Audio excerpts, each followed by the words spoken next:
Completely disappearing from the internet these days is darn near impossible, and there is no one tool or privacy hack that can completely hide you. However, when you stack these 9 relatively little used privacy habits and tools together, and I guarantee you that there are at least 3 of these that you're not doing right now, you can take some significant steps toward making yourself invisible online. At the core of all things secured is the belief that everybody, tech savvy, non-tech savvy, celebrity, and common people like you and me deserve the right to privacy. That's why everything I'm about to share with you is not difficult or crazy expensive, but it does represent an important shift in your mindset that changes the way you share and deal with your personal data. So let's dive in.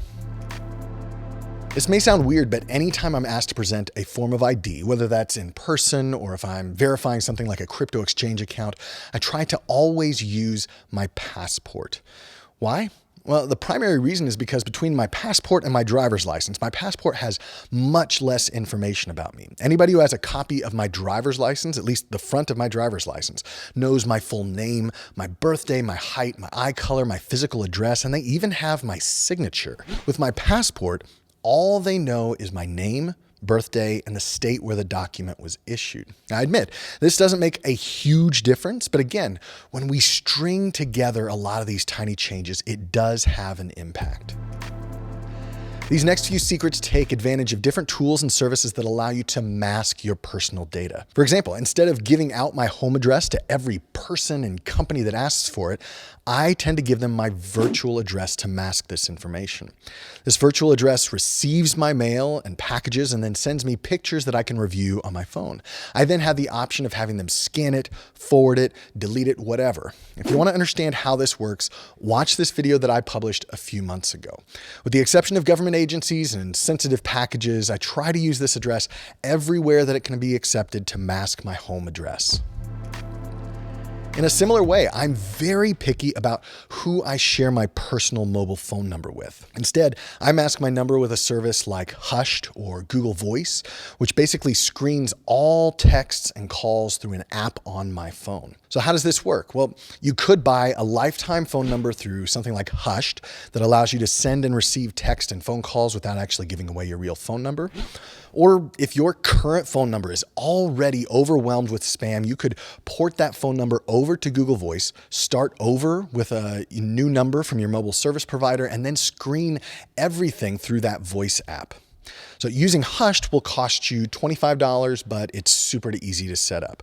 Google Voice, on the other hand, is free, but the process of porting and getting a new number is a bit cumbersome, so it's up to you. Now, before we move on, have you subscribed to this YouTube channel yet? If you enjoy learning about privacy and security, you won't want to miss what's coming up.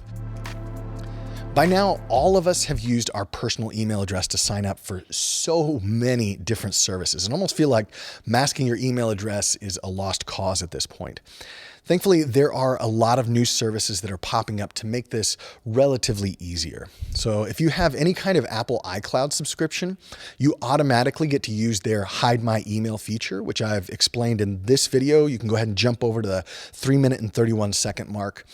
There are other standalone services like Fastmail, Blur by Abine. They do basically the same thing for a small fee. It all boils down to the fact that, again, you're trying to mask the data that you're always giving out as you surf the internet and make sure that it's data that you can easily just throw away or change if you need to.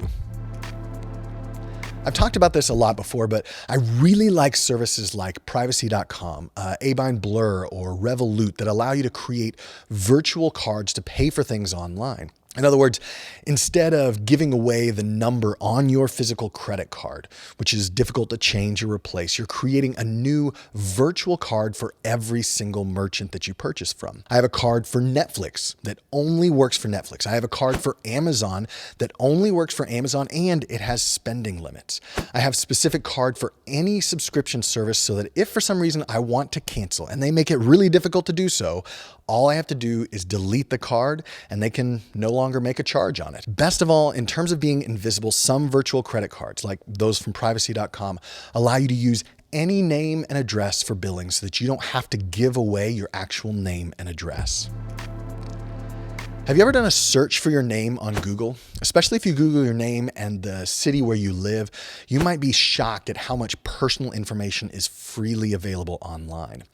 I've actually gone through and scrubbed my personal data off the internet such that some services now list my wife as being unmarried and single.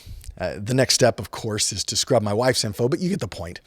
It is possible to scrub this data yourself, but I use a service called Delete Me that I've already done a video on before. You can watch that video next to see how this kind of service works. A good portion of our personal information that's floating around the internet is sadly the info that we voluntarily publish on platforms like Facebook, Instagram, LinkedIn, and others. The extreme version of this kind of privacy tip is to tell you to just delete your social media accounts altogether. That takes a special kind of person. If that's you, you know who you are. For everybody else, being invisible requires making Instagram private, locking down your Facebook profile, and simply being careful what kind of content that you post. When I surf the internet, I go between using both Firefox and Brave. I configured Firefox in a way that I'm comfortable with, but the advantage of something like Brave is that it offers incredible privacy just right out of the box. Part of being invisible online is stopping services like Google, Facebook, and advertisers from following you all around the internet. Brave does that, and as a result, actually speeds up most websites since they don't have to load those trackers. And best of all, Brave is a free download with a bunch of other features that I won't dive into here. It's worth using the Brave browser. Last but not least, another way to make yourself invisible online is to use a virtual private network or a Tor connection. Now, fundamentally, these are two different tools, and I've explained the differences in this video here, but the end result is that you're trying to cover your tracks as you browse through the internet. A VPN, I use a service like ExpressVPN, can hide your IP address, which reveals location data about you. A Tor connection, which there's one available even within the Brave browser, hides your traffic by relaying it through multiple servers around the globe. And this is all just the tip of the iceberg, I realize. There are so many more tools and tricks to make yourself invisible online, so I encourage you to share anything I've missed in the comments below. What do you think? Are there other ways to hide yourself online?